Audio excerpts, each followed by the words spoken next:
Mami! For today's video, ako po ay magluluto ng alokbati. Sino po ba sa inyong kumakain ito?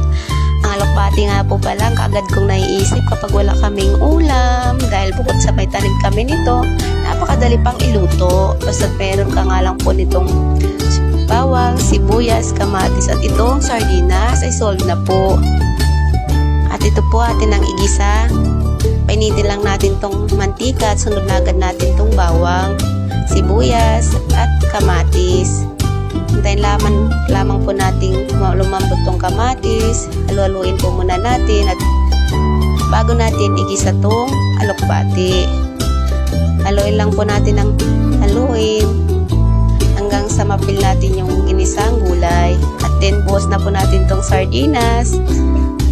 Ayan, halu-haluin lang din po natin hanggang sa mag-mix po yung alokbati at